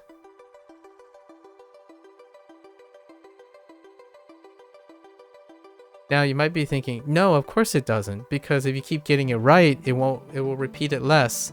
I'm like, okay, I can agree with you that, because Duolingo will repeat even if you know it, right? But this is where stats start coming in. All right, now Duolingo will repeat a fixed amount of time, so its repetition is locked in, right? Like the course, it's locked in, but there's an asterisk. When you get something wrong, it'll repeat even more. When you get something right, it stays the same over time, right? When you're in Anki, it's fixed in the brain of someone who's an Anki nerd, right? An Anki nerd. It's fixed in the brain that it's always a certain amount, right? And this amount, they believe, is less than Duolingo. That allows them to say Duolingo repeats a lot, Anki does not, right? But hear me out. I just added a modifier to time because I'm being fair. When you get things wrong, repetition goes up. When you get things right, repetition stays the same. You're still going to, no matter what, have to bring yourself up and meet the repetition standards of Duolingo, right? No matter what, you have to solve your boredom. You have to deal with it. Learn how to consistently do that. And you can say, I'm just going to do the same thing. So then you'll get more and more bored. Fair enough, right? We already went over the situation where people don't improve and don't look at how to be not bored progressively as they progressively become bored, right? So that's what this opinion looks like, right? Let me add that dimension to Anki. When you consistently get it wrong, this goes way up. Now Anki's too repetitious because you keep getting the things wrong. And then you're gonna say, well, but it's lower when I get things right. Yes, but it never gets lower either. It doesn't in the mindset of those people. For me, it does get lower. Because when I use Anki or WaniKani, I expect to be here somewhere. I'm going to get some things wrong, which brings me up to here. And some days I'm going to be ideally right and it brings me down. So where's WaniKani right now? Well, I don't make mistakes. But you're thinking, does that mean your volume go down? No, it's still up here. Why is that? Because I keep trying until I get it right. So the amount of time that I spend is different. While someone believes they can always get things right and it'll be a certain amount of time in an ideal case. Like, what if you never make a mistake in WaniKani? That is the least amount of time you'll spend on WaniKani. That's their baseline. My baseline is I'm going to get things right and wrong, but I don't like how WaniKani is doing it. How do I redistribute my time in which I'm trying and investing my time in a way that fits me, suits me a little bit more? So what happens is my sessions are longer because I'm trying more and getting wrong in the time that instead of spreading it across the time, right? So that's where my expectations are. And notice how I put this slightly above Duolingo. Because no matter what, Duolingo doesn't do that. Yes, you can get things wrong a lot, but at some point when you improve the things, it just stays here. So even if it was Anki, if I start doing Anki, it's the same. Like what I mean is this level the principles are very similar. Now, like the outcomes are very similar, unnoticeably. So when someone, it's very poetic when the same person that says Duolingo is very repetitious and boring, it's the same person that says, oh, I tried Anki for a year and then it just stopped working because it became very repetitious and overwhelmed my life. Time. Delta T. Time. In both cases, this person hadn't learned how to maintain improving a habit over time. So then you're wondering, oh yeah, but then Satori Reader comes in, right? Satori Reader comes in, it's like, oh, I love this, I love this. Give it 2 years. Because the dynamics of Satori Readers is different in the terms of how you perceive the volume. So the one way that you can trick yourself, or intuitively, or like, not everyone has to be analytical, right? You can keep doing new things, and one day it'll be new and sustainable long enough that you get to your goal. And then when you get to your goal, you no longer view this as a problem. So you're, in my opinion, if you're one of these people, one of the ideal cases for myself, like if I were to provide a recommendation for those people who like to view the world this way, keep doing new things and then do them, get bored, do new things, get bored, do it long enough that there's a way to track your progress across all those tools to get to your goal. Because once you get to your goal, you kind of basically used your intuition to get there. You don't need to do these analytical things like I'm doing now. Like, can I learn all the kanji in Satori Reader or WaniKani? Both. Should I do both? Maybe. I don't know. It'll work itself out. When WaniKani disappears, I'll go find the next thing to do to reinforce whatever I learned in WaniKani. It doesn't have to be at the same time. It doesn't have to be all at once. It doesn't have to be guaranteed that it's the same thing. It's part of a bigger picture. Because I'm not concerned that I'm going to quit. I mean, other than, dying of old age, that's probably a question that I feel defeats most arguments because it's finite. But outside of that, right? Outside of that, when we're not talking about death and like the inevitability of mortality, generally speaking, I'll be satisfied when I'm alive, right? Well, I'll usually be satisfied when I'm still breathing. And I don't deal with the concern that, oh, what if I did something wrong or something comes up and now I just fell off the wagon? It's like, I'm not only on the wagon, my wagon is getting upgrades when we're going. So I get new tires, if life, right? If life is a vehicle, right, and you're doing a lot in it, there's plenty of things you can do with the vehicle. Your preventive measures, or you could call them preventive measures, but more like saving. We'll say saving for a rainy day. It's not really, but close enough. For those who always feel like they're talking about a steady state, consider it savings. I operate in the positive, right? I'm making money, is what I'm saying. I'm making happy dollars. I'm not spending exactly what I'm making.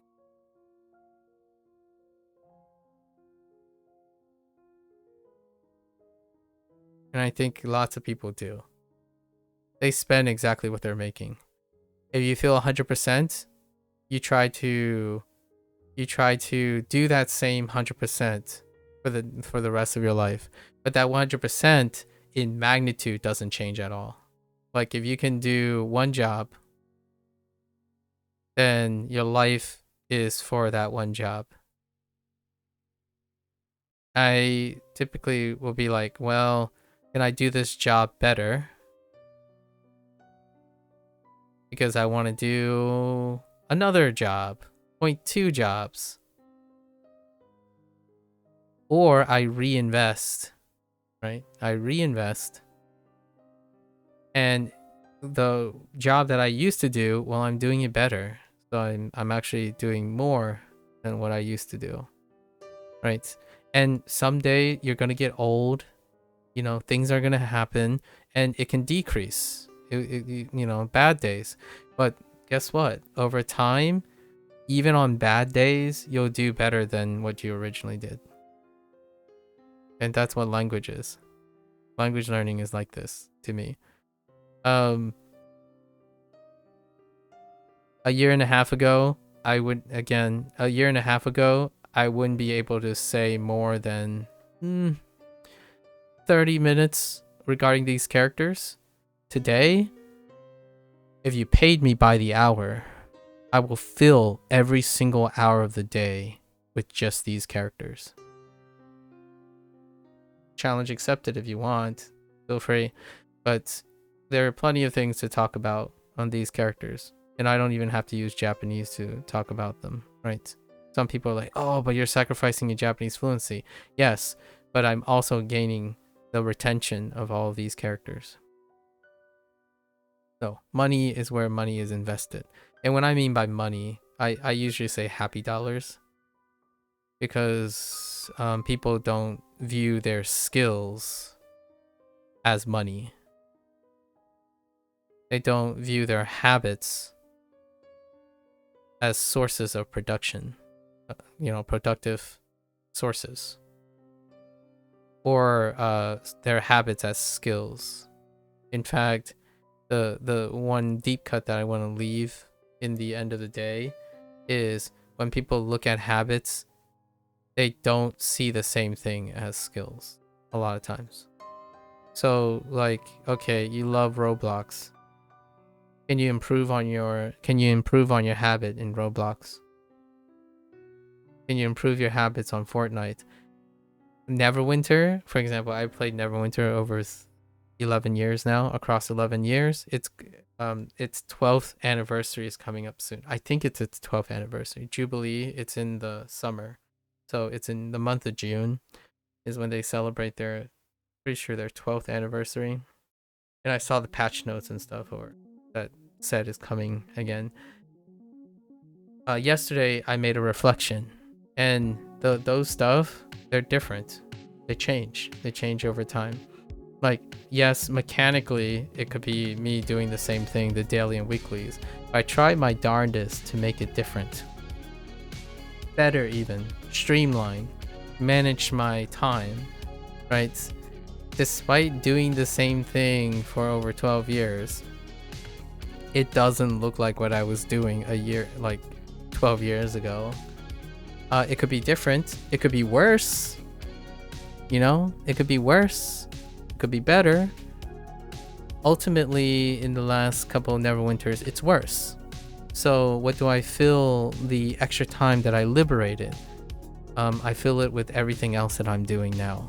I talk about language learning. I talk about cinema, you know, like multiculturalism during it, because it's better that way. I'm still looking for better things. So when it comes to how much your currency is, right, your life currency, oftentimes productivity, that feeling of productivity is your the ratio of reward over your life currency.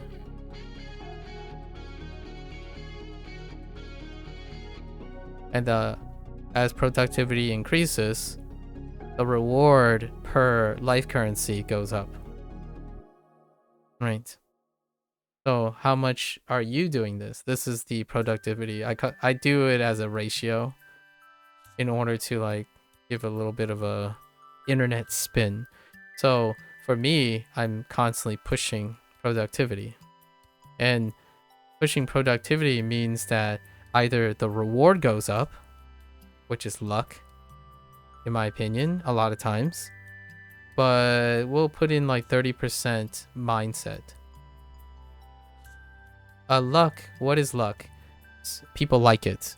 Like 70%, you're like wondering, oh, but MAKU, that means that your reward is predicated on other people. Yes, it is. Subscribe to my YouTube channel, right? Follow me. I'll share some experiences. We'll discuss things. That's 70%. That doesn't mean I don't have control over it. 30% is a lot too. So I can feel good about wanting to change people's lives, or sitting here telling people, or the imaginary person that wants to say, you can do this. You can make your life incredibly productive despite the reality of rewards, right? I understand that what a statistician would say, well, what's the point of trying to make your life feel more rewarding, think more rewarding, when 70% of it is luck? That is the power. That's your power. That's the superpower that you have. And it's crazy. Like, I write it this way because that's how I feel. So when I don't want to cheapen anyone, when someone says, oh, you're uploading to YouTube, of course you want viewers. It's like, yeah, of course I want viewers. They're 70% of my feelings. Like, they give me affirmation, just like any other human. Does it make it look like I revolve all of my choices around this 70%, despite knowing it? No, because I don't have control over them. You can't control luck, right? You can't control that people like you or not. You can't control the things you like are going to be popular or not. So I focus on most of this stuff.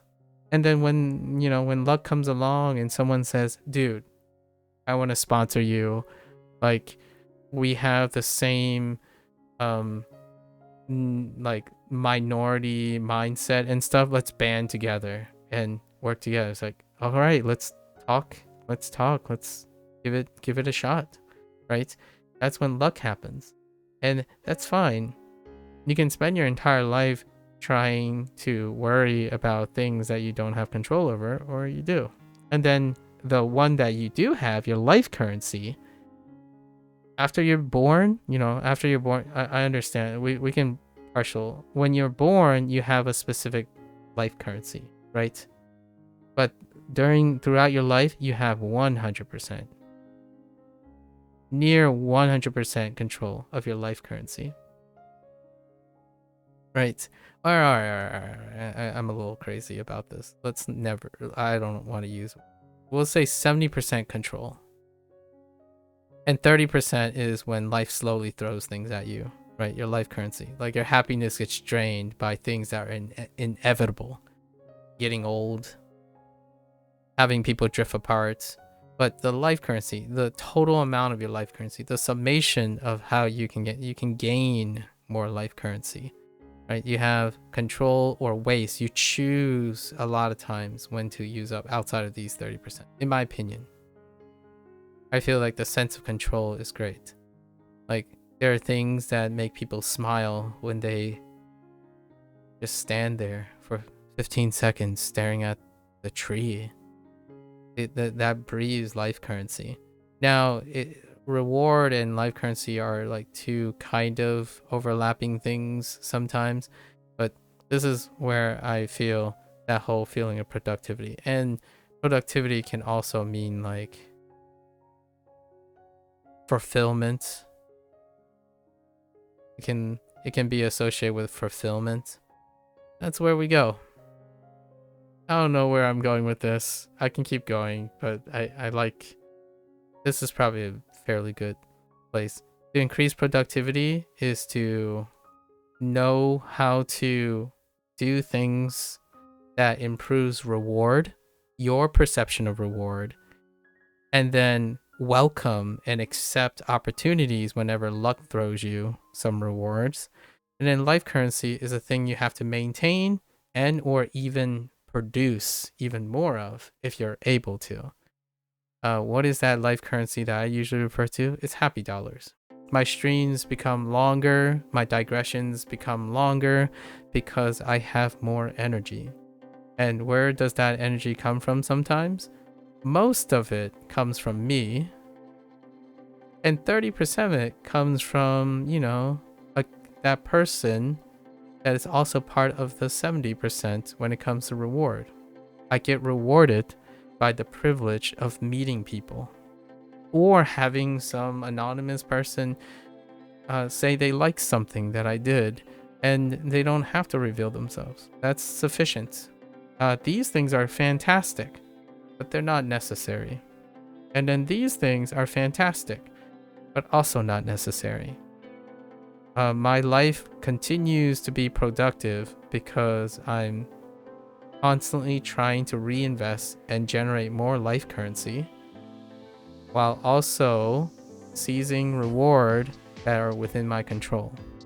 But when there is extra reward, when someone likes a video that I make or found that they were encouraged by me, that means I work harder. My productivity ends up going way up, right? But it's never negative productivity, or at least I try. Rarely does it ever dip. So when we talk about this number line, right, for productivity, I'm already operating like plus 100. So occasional down days, that's fine. Catastrophic days, I could see a dip. Like, for example, my parents are old, so I gotta get ready for this, right? Like, there are going to be days where things are gonna plummet me, but the idea is I am building myself up for all of that. So when it comes to stream and like YouTube, that's trivial. It's trivial to stay consistent. When it comes to stream, YouTube, and studying, still trivial. I'm gonna be more and more, I'm gonna continue to be greedier and greedier as I'm going, largely because I'm focusing a lot of times on improving again and again and again. And some days I will be over, I will be, and you'll probably hear me say it. Hey guys, I need to take a week, right? I need to take a week. I need to recharge. Don't worry, when I recharge, actually I'll come back even stronger for a couple months, right? Because I'll probably take a little bit more than I need. I'm not working on single ideal cases. If there is a time, if you hear me say I'm gonna take a week away, that's like that's like a lot more time, like significant, not like super excess, but it's more time than I need, because I don't typically think. I try to be safe, but also not constantly be balancing on a knife's edge. I don't push myself at my limit and operate on my limit in either way most of the time. So you'll probably hear me say, hey guys, I'm gonna take it easy. Like today, I was gonna take it easy, but I got some extra energy in the bank. I leave energy not just for not just for my parents, right? I know that I'm going to experience problems, real life problems, my own personal real life problems. But since I operate in the public eye a lot of times, all that extra energy that I have goes to whoever requires it or whoever asks for it. So when I'm streaming, all this extra energy is going to get consumed in some place. How much of it? I don't tend to drop all the way down to 0. I'll let you know, probably.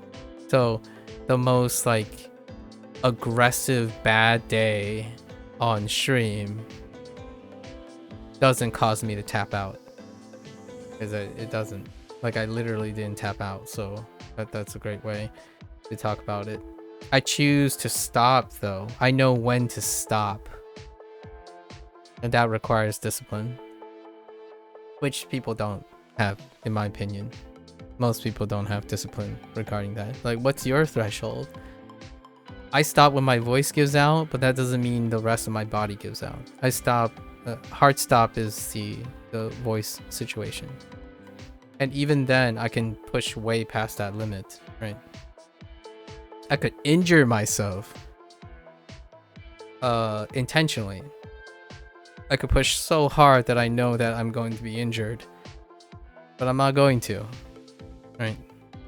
All right, let's wrap up with our practice of the day. All right, so let's go over harmonics. Attach valley, face, drum, and zombie. And then we're gonna do reeds. We're gonna have 2 days. Tomorrow is gonna be a leap day because tomorrow is the day before level up, and it's like a 36-hour period, so it can't fit into tomorrow. Tomorrow is gonna be maybe 10 minutes. I might come back with a story to fill in for like 30 minutes or something, may make it a little interesting, or I'll take it easy, right? Been looking at Steam sales are around the corner, and I'm really excited to think about adding something different, like a game or something that I want to break up the studying thing, the language learning thing, with some other type of game. Games that kind of like tickle my neurons in a different way. Maybe a puzzle game. We might do a puzzle game. I was thinking either a rhythm game or a puzzle game. Okay. En yo sho en mon ke in su shu su and shu ko yu shin ako ni men en u chi